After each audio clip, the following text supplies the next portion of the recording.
Hello friends, ये है सेबी का इकोनॉमिक सिलेबस। और लास्ट वीडियो में हमने मार्केट स्ट्रक्चर के बारे में पढ़ा था। अब इस वीडियो में हम national income concepts and measurement के बारे में पढ़ेंगे। फ्रेंड्स, ये टॉपिक हमने आरबीआई के इकोनॉमिक सिलेबस में ऑलरेडी कवर किया है। वही वीडियो हम यहाँ देखेंगे। अगर आपने वहाँ से ये टॉपिक ऑलरेडी कवर किया है तो यहाँ आपका रिविजन हो जाएगा। सो चलिए स्टार्ट करते हैं। सबसे पहले हम देखेंगे कि ग्रोथ और नेशनल इनकम होता क्या है। उसके बाद हम देखेंगे कि जीडीपी को कैसे मेजर करना है, फिर जीडीपी का ग्रोथ कैसे निकलता है और पर कैपिटा इनकम क्या होता है। सो चलिए सबसे पहले ग्रोथ या फिर इकोनॉमिक ग्रोथ क्या होता है वो समझते हैं। देखो, यहाँ के एग्जाम्पल लेते हैं। सोचो कि किसी कंट्री में पहले साल 2 गाड़ियाँ प्रोड्यूस की गई और हर गाड़ी का प्राइस है 10 लाख।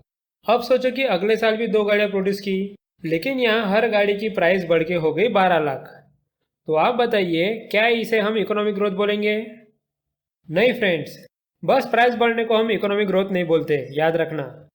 अब सोचो कि अगले साल 2 गाड़ियां ना प्रोड्यूस करते हुए 3 गाड़ियां प्रोड्यूस की है और हमने हर गाड़ी की प्राइस भी 10 लाख ही रखी। तो अब क्या इसे इकोनॉमिक ग्रोथ बोल सकते हैं? यस फ्रेंड्स, इसे ही हम इकोनॉमिक ग्रोथ बोलते हैं। अगर किसी कंट्री का पिछले साल से इस साल प्रोडक्शन बढ़ गया तो हम इकोनॉमिक ग्रोथ बोलेंगे। क्लियर हो गया concept? So let's see what it says.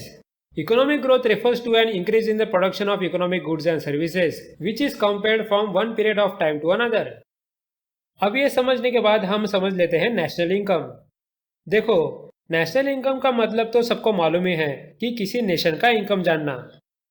अब हम अलग अलग तरह से किसी नेशन या कंट्री का इनकम निकाल सकते हैं। एक है gross domestic product, then gross national product, then net domestic product, then net national product, फिर हम पर्सनल इनकम और नेट डिस्पोजेबल इनकम भी साथ में समझ लेंगे। यहाँ बहुत स्टूडेंट्स कंफ्यूज रहते थे कि नेशनल इनकम और ग्रॉस डोमेस्टिक प्रोडक्ट में फ़र्क क्या है। सो आप देख रहे हो फ्रेंड्स कि यहाँ कोई भी फ़र्क नहीं है नेशनल इनकम और जीडीपी में। जीडीपी बस एक नेशनल इनकम को निकालने का तरीका होता है। ओके, अब चलिए हम एक एक करके सब कंसेप्ट समझ लेते हैं। याद रखो फ्रेंड्स, इस वीडियो में हम बस कंसेप्ट समझने वाले हैं। नेक्स्ट वीडियो में हम जीडीपी को मेजर कैसे करते हैं वो समझेंगे। तो स्टार्ट करते हैं ग्रॉस डोमेस्टिक प्रोडक्ट से। अब यहाँ ग्रॉस डोमेस्टिक प्रोडक्ट के अलग अलग रूल्स है फ्रेंड्स। एक बार आपको वो रूल समझ गए तो फिर जीडीपी का कंसेप्ट भी समझ आ जाएगा। तो रूल नंबर 1 क्या है वो देखते हैं। सोचो कि जीडीपी में हमें लैपटॉप की वैल्यू इंक्लूड करनी है। ओके ठीक है, हम कर लेंगे। लेकिन लैपटॉप में माइक्रोसॉफ्ट का विंडोज सॉफ्टवेयर है और इंटेल ने बनाई हुई माइक्रो प्रोसेसर चिप लगी है, तो क्या इनकी भी वैल्यू जीडीपी में ऐड करेंगे? नहीं फ्रेंड्स, इनकी वैल्यू हम जीडीपी में ऐड नहीं करेंगे। उसका रीज़न ये है कि हम जीडीपी में बस फाइनल गुड जो बना है उसकी वैल्यू लेते हैं। उसे बनाने में जो गुड्स लगे हैं, जिसे हम इंटरमीडिएट गुड्स बोलते हैं, उन्हें हम लेते नहीं। अब और एक एग्जांपल लेते हैं। सोचो हमें कार की वैल्यू जीडीपी में लेनी है। ओके, ले लेंगे। लेकिन क्या हम उसमें यूज़ किए गए फाइबर के प्रोडक्ट्स या इंजन की वैल्यू भी लेंगे? बिल्कुल नहीं। यहाँ याद रखो कि जो चीज़ कस्टमर यूज़ करता है वही चीज़ हमें जीडीपी में लेनी है। अब यहाँ इंजन और फाइबर पार्ट्स की वैल्यू ज़रूर है, लेकिन कस्टमर उसे यूज़ नहीं कर सकता, इसलिए हम उसे नहीं लेंगे। समझ गए ये rule? So let's see what it says. Intermediate goods and services are not considered in calculation of GDP. Only the value of goods and services consumed by final consumer are to be added. That is, only final goods and services are considered. अब समझते हैं rule number 2। यहाँ rule number 2 ये बोलता है कि जो भी प्रोडक्ट्स इंडियन टेरिटरी के अंदर प्रोड्यूस होंगे उन्हें ही हम ग्रॉस डोमेस्टिक प्रोडक्ट में गिनेंगे। तो यहाँ किसी फॉरेन कंपनी ने आके इंडिया में कार या लैपटॉप मैन्युफैक्चर किया, फिर भी हम उसे जीडीपी में कैलकुलेट करेंगे। और अगर किसी इंडियन कंपनी ने इंडिया के बाहर जाके कार या लैपटॉप मैन्युफैक्चर किया, फिर भी हम उसे जीडीपी में कैलकुलेट नहीं करेंगे। समझ रहे हो कंसेप्ट? बस इंडियन टेरिटरी के अंदर होना चाहिए। और एक बात याद रखो कि इंडियन टेरिटरी की बाउंड्री बस उसका लैंडमास नहीं होता। सोचो कि ये इंडिया का फिशरमैन बे ऑफ बंगाल के पास फिशिंग कर रहा है और हमारी इंडियन या फॉरेन की ऑयल कंपनी अरेबियन सी के पास ऑयल एक्सट्रैक्ट कर रही है। तो फ्रेंड्स, इन सब इकोनॉमिक एक्टिविटी को हम ग्रॉस डोमेस्टिक प्रोडक्ट में रखेंगे, क्योंकि ये भी इंडियन टेरिटरी में ही आता है। उसे हम इकोनॉमिक एक्सक्लूसिव जोन बोलते हैं। समझ गए? सो let's see what it says. The value of goods and services produced within the domestic economy is used for GDP calculation. The domestic economy means the area defined as Indian territory. The definition of Indian territory for the purpose of GDP is the entire landmass, including islands, and 12 nautical miles of water surrounding the landmass. Further, 200 nautical miles from coast or 188 nautical miles from territorial waters comes under exclusive economic zone, where only Indian residents can carry out economic activity. Therefore, this area also comes under domestic economy. So, any economic activity undertaken within Indian territory is considered for GDP calculation, irrespective of the fact of the citizenship of the person conducting the activity. At last है rule number 3. ये बहुत simple है. सोचो कि ये black colour की car हमारे country में 2010 में मैन्युफैक्चर की है और हमारे यहाँ के एक नौजवान ने उसे 2012 में खरीदी है. तो आप बताइए कि इस कार को हम किस साल के जीडीपी में काउंट करेंगे, जिस साल मैन्युफैक्चर हुई या जिस साल बेचा गया. सो याद रखो कि जिस साल प्रोडक्शन या मैन्युफैक्चर किया जाता है उसी साल हम प्रोडक्ट की वैल्यू जीडीपी में गिनते हैं. समझ गए आप तीनों रूल अच्छे से. अब आपको जीडीपी की डेफिनेशन ठीक से समझ आ जाएगी. Gross domestic product refers to aggregate value of final goods and services produced within the domestic country during particular period of time, usually a year. Okay. अब फ्रेंड्स यहाँ नेशनल इनकम में GDP का concept हमने समझ लिया. अब हम next gross national product देखेंगे. इसे समझने के लिए एक एग्जांपल लेंगे और उसमें ग्रॉस नेशनल प्रोडक्ट को जीडीपी से कंपेयर करेंगे, जिसे समझने में आसानी होगी. सोचिए हमारे रतन टाटा जी इंडिया में कार मैन्युफैक्चर कर रहे हैं. फिर इलॉन मस्क जो यूएसए के हैं वो भी इंडिया में अपनी कार मैन्युफैक्चर कर रहे हैं. और प्रियंका चोपड़ा जो इंडियन है वो यूएसए में जाके फिल्म में काम करती है.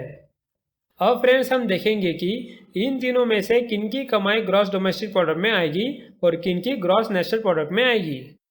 यहाँ जीडीपी में डोमेस्टिक का वर्ड है, इसलिए आप समझो कि इसका मतलब है एट होम यानी घरेलू देश में.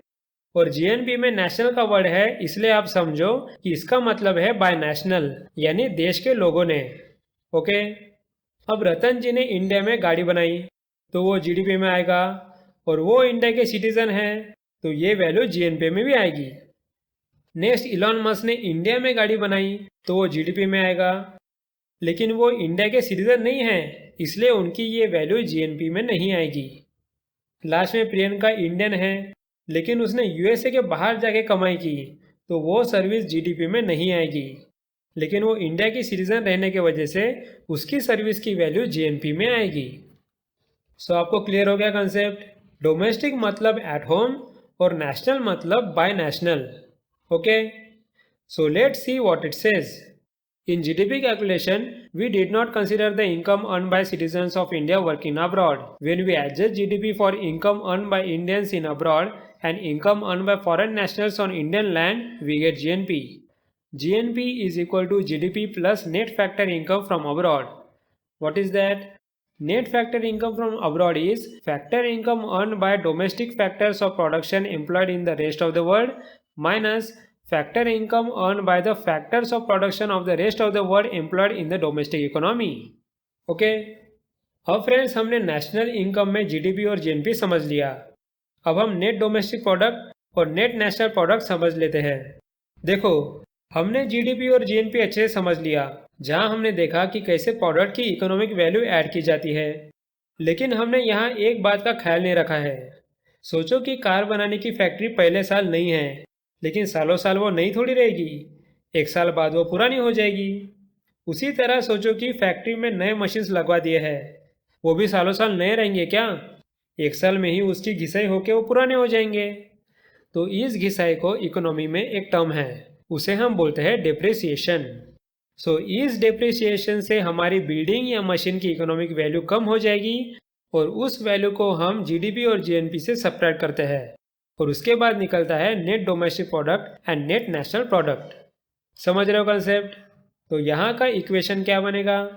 Gross domestic product minus depreciation is equal to net domestic product and gross national product minus depreciation is equal to net national product. Okay.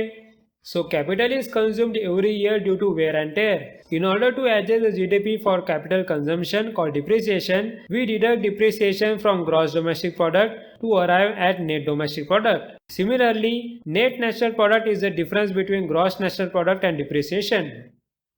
अब फ्रेंड्स यहाँ हमारे पहले 4 कंसेप्ट तो क्लियर हो गए। नेक्स्ट हम देखने वाले हैं पर्सनल इनकम। ये कंसेप्ट नेशनल इनकम का पार्ट है, बस इसमें हमें हाउस होल्ड के पर्सपेक्टिव से इनकम निकालनी पड़ती है, जिसकी वजह से हमें यहाँ कुछ एडजस्टमेंट करने पड़ते हैं। अब हम एडजस्टमेंट क्या करते हैं, इसमें हम कुछ ऐड या सब्ट्रैक्ट करते हैं।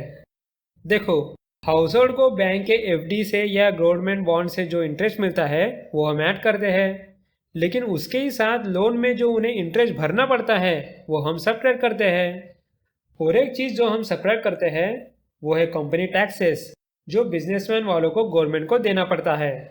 और बिजनेस में जो प्रॉफिट बिजनेस एक्सपांड करने के लिए यूज आता है और उसे शेयर होल्डर को नहीं दिया जाता है, उसे हम अनडिस्ट्रीब्यूटेड प्रॉफिट्स भी बोलते हैं, वो भी हम नेशनल इनकम से सब्ट्रैक्ट करते हैं। और आखिरी में गवर्नमेंट जो हाउस होल्ड्स के लिए स्कॉलरशिप निकालती है या फिर ओल्ड एज लोगों को पेंशन देती है, वो हम नेशनल इनकम में ऐड करते हैं। तो ये सब एडजस्टमेंट नेशनल इनकम में करने के बाद हमें आता है पर्सनल इनकम। समझ गए? सो let's see what it says. The personal income is that part of national income which accrues to households. Since it is related to households, we make certain adjustment to national income like corporate tax, undistributed profits, interest payments and transfer payments. So here personal income is equal to national income minus undistributed profits minus interest payments made by the households plus interest receipts by households minus corporate tax plus transfer payments made to households by government. अब इसके बाद हम उसके related एक concept देखेंगे, that is net disposable income. ये simple है। देखो, यहाँ पर्सनल इनकम चाहे हाउस होल्ड की इनकम होती है, लेकिन वो पूरी इनकम वो यूज नहीं कर सकते। उन्हें पहले गवर्नमेंट को टैक्स देना पड़ता है या फिर कोई फाइन लगा होगा वो भरना पड़ता है। उसके बाद वो बचा हुआ अमाउंट जहाँ चाहे वहाँ यूज कर सकते हैं। उसे हम पर्सनल डिस्पोजेबल इनकम भी बोलते हैं।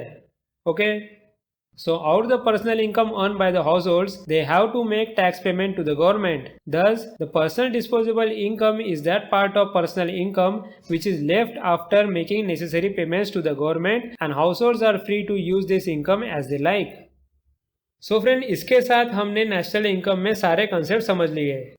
अब इस वीडियो को एंड करने से पहले एक छोटा सा कंसेप्ट समझ लेते हैं। देखो, वीडियो के स्टार्ट में मैंने आपको इकोनॉमिक ग्रोथ का कंसेप्ट समझाया था, राइट? वहाँ मैंने बताया था कि ग्रोथ का मतलब होता है प्रोडक्शन का बढ़ना, उसके प्राइस का नहीं। सो यहाँ हमने जो 10 लाख से गाड़ी का प्राइस 12 लाख हुआ, उसी एग्जाम्पल को एक्सपांड करते हैं।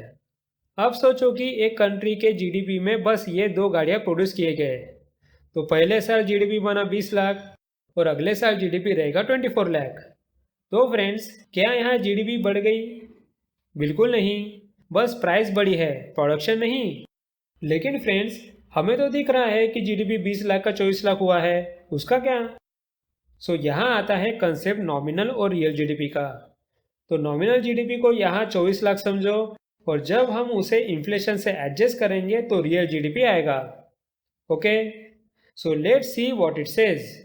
GDP can be calculated in real or nominal terms. Nominal GDP takes into account inflation. When this GDP is adjusted for the level of inflation, we get real GDP. Real GDP is a true indicator of economic growth because it shows the actual increase in total goods and services produced. अब friends, हम next concept देखते हैं, that is GDP deflector. यहाँ GDP deflector का formula है nominal GDP divided by real GDP into 100। सो आपको समझ आ रहा होगा कि डिफ्लेटर जीडीपी को कंपेयर करता है, जिससे गुड्स और सर्विसेज के प्राइस कितने बढ़े वो समझ में आए। ओके, सो यहाँ पिछले एग्जांपल की वैल्यू लेते हैं, that is 24 lakh divided by 20 lakh into 100 which is 120। Okay, so GDP deflator measures the changes in prices for all the goods and services produce in an economy.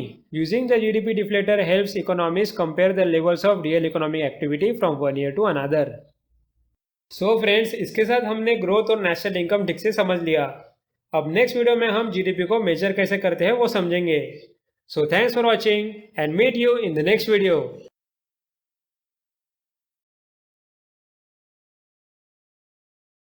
इस वीडियो में हम जीडीपी को major कैसे करना है वो समझेंगे। तो चलिए स्टार्ट करते हैं मेजरमेंट ऑफ जीडीपी। इसमें हम 3 मेथड देखने वाले हैं। सबसे पहला है एक्सपेंडिचर मेथड, जिसे हम सिग्जम मेथड भी बोलते हैं। सेकंड है प्रोडक्शन मेथड, जिसे हम जीवीए मेथड भी बोलते हैं। और थर्ड है इनकम मेथड। तो चलिए एक एक करके स्टार्ट करते हैं। सबसे पहला एक्सपेंडिचर मेथड, दैट इज सिग्जम मेथड। अब यहाँ नाम से ही समझ आता है कि ये मेथड एक्सपेंडिचर पे फोकस कर रही है। सो यहाँ हमें कंट्री में कहाँ कहाँ और कैसे खर्च करना होता है वो समझना है। एक बार हमने वो समझ लिया तो जीडीपी कैलकुलेट करना आसान हो जाएगा। सो चलिए देखते हैं कि इंडिया में कहाँ कहाँ और कैसे खर्चा होता है। सबसे पहले कंज्यूमर के पर्सपेक्टिव से सोचते हैं। यहाँ कंज्यूमर सामान खरीदने में खर्चा करता है, उसे हम कंजम्पशन बोलते हैं, जिसे हमने सी से डिनोट किया है। नेक्स्ट लोग यहाँ इन्वेस्टमेंट भी करते हैं, जैसे कि घर खरीदना या फिर बिजनेस में इन्वेस्ट करते हैं। उस खर्चे को हम इन्वेस्टमेंट में गिनते हैं, जिसे हमने आय से डिनोट किया है। अब नेक्स्ट गवर्नमेंट की बारी। गवर्नमेंट भी इकोनॉमी में बहुत खर्चा करती है, जैसे कि डैम बनाना या रोड बनाना वगैरह। सो उसे हम गवर्नमेंट स्पेंडिंग में काउंट करते हैं और उसे जी से डिनोट करेंगे। अब क्या है, कंट्री में लोगों का इतना ही खर्चा होता है? नहीं फ्रेंड्स, हम बाहर की कंट्री के साथ एक्सपोर्ट और इंपोर्ट भी करते हैं। सो यहाँ एक्सपोर्ट को हम एक्स से डिनोट करेंगे और इंपोर्ट को हम एम से डिनोट करेंगे। फ्रेंड्स, यह ध्यान रखो कि किसी भी कंट्री के लिए एक्सपोर्ट ज़्यादा फायदेमंद रहता है, इसलिए इसके फार्मूला में हम इंपोर्ट को एक्सपोर्ट से सेपरेट करते हैं, that is X minus M. समझ गए? ये सब कंपोनेंट होते हैं एक्सपेंडिचर मेथड के। अब आपको समझ रहा होगा कि हम इसे सिग्जम क्यों बोलते हैं। सो let's see what it says. The expenditure method is a system for calculating gross domestic product that combines consumption, investment, government spending and net exports. It is the most common way to estimate GDP. It says everything that the private sector, including consumers and private firms and government, spend within the borders of a particular country must add up to the total value of all finished goods and services produced over a certain period of time. And what is formula for this expenditure method?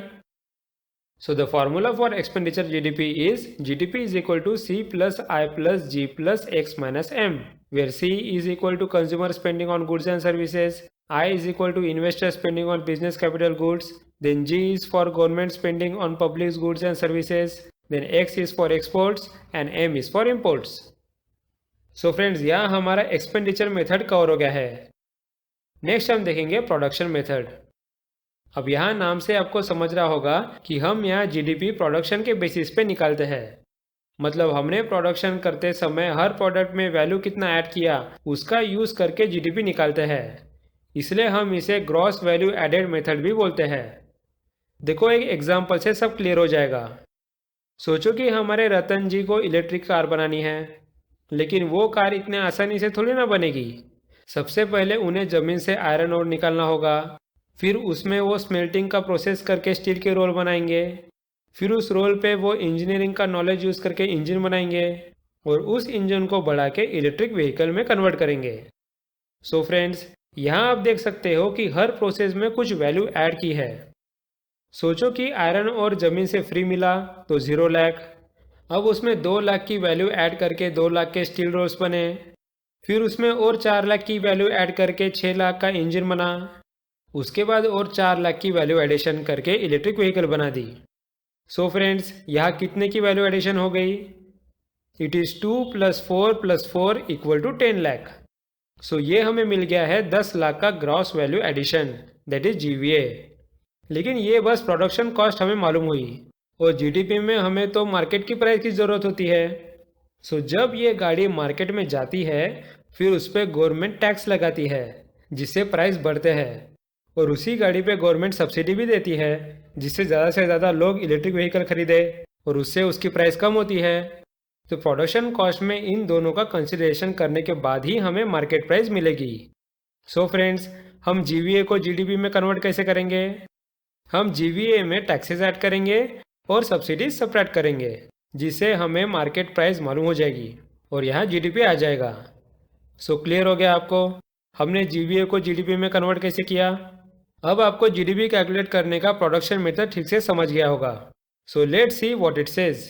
The production approach estimates the total value of economic output and deducts the cost of intermediate goods that are consumed in the process, like those of materials and services. The result of this production method is not GDP but GVA. Gross value added is the value of goods and services produced less the cost of all inputs used in making that product or services. So to calculate values to GDP, we have to add taxes and subtract subsidies from GVA. So friends, इसके साथ हमारा production method भी cover हो गया। Next हम देखते हैं income method. देखो, एक्सपेंडिचर मेथड में हमने ये देखा कि लोग खर्चा कहाँ करते हैं। सो सिमिलरली इनकम मेथड में हम ये देखेंगे कि लोगों को इनकम कहाँ से मिलती है।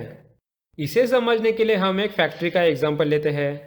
सोचो कि अगर एक बिजनेसमैन को फैक्ट्री खोलनी है, सो उसे किन चीज़ों की ज़रूरत पड़ेगी और क्या करना होगा। सबसे पहले उसे ज़मीन ढूंढनी पड़ेगी जिससे वो रेंट पे ले सके। उसके बाद उसे बैंक से लोन लेना पड़ेगा जिसके लिए उसे इंटरेस्ट भरना पड़ेगा।